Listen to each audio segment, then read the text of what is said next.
ሰላም እንዴት ናችሁ? ይህ ባህር ዳር ፖድካስት ነው። እኔ ደግሞ ኃይለ ሚካኤል ሞላ ነኝ። ዛሬ ከ300 እስከ 400 ሰው በጋራ ወክ ስለሚያደርግበት የእግር ጉዞ ነግራችኋለሁኝ። ባህር ዳር ላይ በጣም ተወዳጅ የሆነ ከባህር ዳር ውጭ ሁሉ ሰዎች ሲመጡ ለመሳተፍ ፕሮግራም አድርገውት የሚመጡት የእግር ጉዞ ነው። ይህ ጉዞ የባህር ዳር ሲቲ ወክ ይባላል። የከተማ ውስጥ የእግር ጉዞ ነው። 19 ኪሎ ሜትር ነው የሚወስደው። ሁሉም አይነት ማህበረሰብ የሚሳተፍበት ነው። በነፃ ነው የሚደረገው። ይሄ ጉዞ መነሻው ከጊዮርጊስ ከፍ ብለን ባህር ዳር ለምታውቋት ከዛ በአቡዬ ቤተክርስቲያን በቀበሌ አስተዳደር አድርገን በድሮ ድልድይ አድርገን ወደ ቀኝ ታጥፈን ኃይለ ሥላሴ ቤተመንግስት ድረስ የሚወስድ አንድ አስፓልት አለ። አባይ ዳር የተሰራ ዛፉ በጣም ያምር የገጠመ ጥላ የሰራ በዛ ቦታ ወክ አድርገን ተራራዋን ወጣን። ከዛ ከተራራው ላይ ደርሰን ከዛ ተመልሰን መነሻችን ጋር የምንመጣበት ነው። ሰው ብዙ የለም ከተባለ 150 160 ነው የሚሳተፍበት። ሰው ዛሬ መጥቷል ከተባለ እስከ 400 ሰውም ይሳተፍበታል። ይሄ ጉዞ 19 ኪሎ ሜትር ነው የሚወስደው። ዋና ዓላማው ጤናማ አኗኗርን ማላመድ ነው። ለማህበረሰቡ ጤናማ አኗኗርን ማላመድ ነው። የመሰረቱት ሰዎች የእግር ጉዞ ፍቅር ያላቸው፣ የእግር ጉዞ ፍላጎት ያላቸው እና ደግሞ ከተማችንን በጣም አብዝተው የሚወዱ ከተማችን ላይ ለማህበረሰቡ አንድ የሚጠቅም ነገር እንስራ ብለው ከሚያስቡና ከሚጥሩ ሰዎች መሀል ነው ሀሳቡ ፈልቆ የወጣው። ይሄ ጉዞ ሲጀመር እኔ አልነበርኩም። ጀማሪዎች ሌላ ናቸው። አስታውሳለሁኝ እኛ ይሄ ጉዞ ሲጀመር እኛ ከባህር ዳር ዘጌ 25 ኪሎ ሜትር የእግር ጉዞ እያደረግን ነበረ። ከባህር ዳር ተነስተን 25 ኪሎ ሜትር በእግር በየብስ አድርገን በባህርም ይወስዳል ወደ ዘጌ። አራራት ተራራን ነው የኖህ መርከብ አርፎበታል ተብሎ የሚታመን ቦታ ነው። አራራት ተራራ ጉዞ እያደረግን ነበር እኔና ጓደኞች። ይሄ የሲቲ ወክ ሲጀመር ማለት ነው። ከዛ ከሚቀጥሉት ጉዞዎች በኋላ ግን እያንዳንዱ ጉዞ ተሳትፌያለሁ። በጣም አስደሳች ነበረ። በጣም ተወዳጅ ነበረ። ማን ማን ይሳተፍበት ነበር ካላችሁኝ፣ ህፃናት፣ ወጣቶች እና አዛውንቶች ይሳተፉበት ነበረ። ሴቶች፣ ወንዶች ይሳተፉበት ነበረ።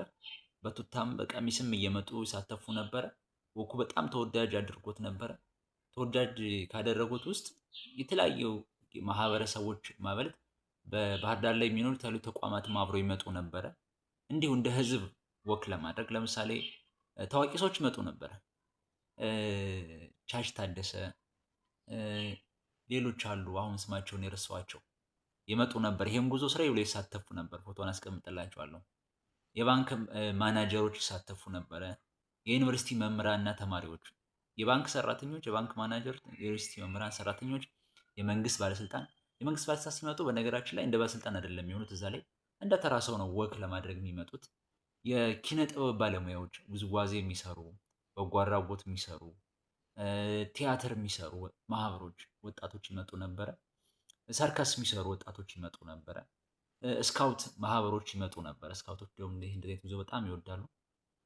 ስካውቶች ይመጡ ነበር። ከዛ ሞዴሊንግ አሰልጣኞች፣ ተመራቂዎች ይመጡ ነበረ።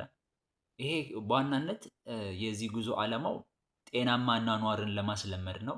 ግን በጣም የሚገርመው ከዚህ ባለፈ ብዙ ጥቅሞች ጠቅሟል ነበር ለባህር ዳር።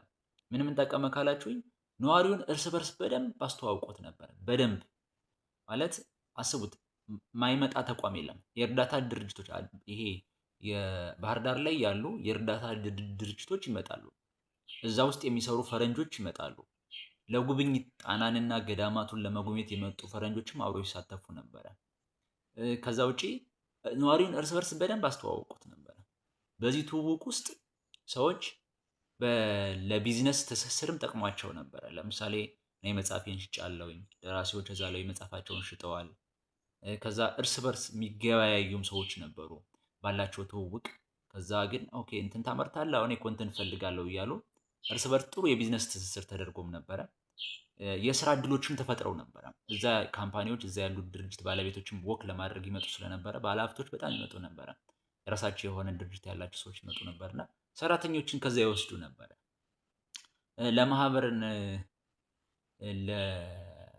ለማህበረሰቡ የጤና መድን መግዛት ላልቻሉ ሰዎች እዛው ያሉ ባለሀብቶች በባህር ዳር ሲቲ ወክ ስም የጤና መድን ሁሉ ድጋፍ ያደርጉ ነበር። በጣም ብዙ ነገር ይደረግ ነበረ።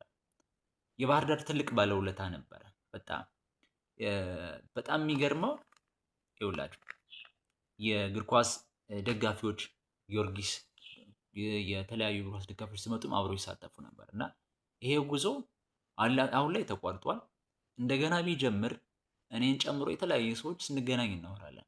ይሄ ባህር ዳር ሲቲ ወክ በጣም ጠቅሞን ነበር፣ እርስ በርስ አስተዋውቆን ነበር፣ አግባብቶን ነበረ፣ ጤናማ ኖር አስለምዶን ነበር። ወክ ማድረግ አንድ ለድብርት መለቀቂያ መንገድም ነው።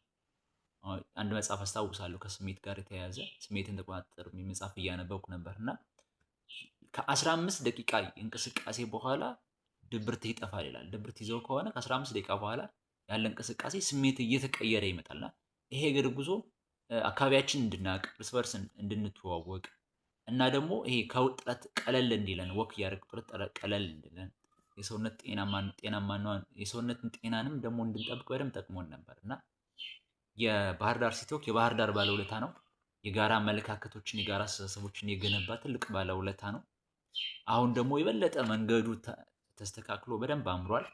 የአዲሱ ድልድይ ተገንብቶ አሁን እኛ የምናደርግበት ወክ ላይ በላይ በኩል የሆነውና በታች አስፓልት ሰርቶ አሁን ከ2 ቀን በፊት እንዳለቀ እየሰማው ነበረ። እኔም ከ1 ወር በፊት ወደ ቤዛይት መስመር እንጂ ነበረ። ክረምት ለባህር ዳር በጣም ውበት ይጨምርላታል። ባህር ዳር ላይ በክረምት የእግር ወክ ለማድረግ በጣም አመችና በጣም ይሄ ከተፈጥሮ ጋር የሚያስተሳሰር ነውና ይሄን እየሰማችሁ ያላችሁ የባህር ዳር ሲቲ ወክ አባላት እንደገና ይሄን ወክ ብናደርገው በጣም ደስ ይለኛል። አመሰግናለሁ።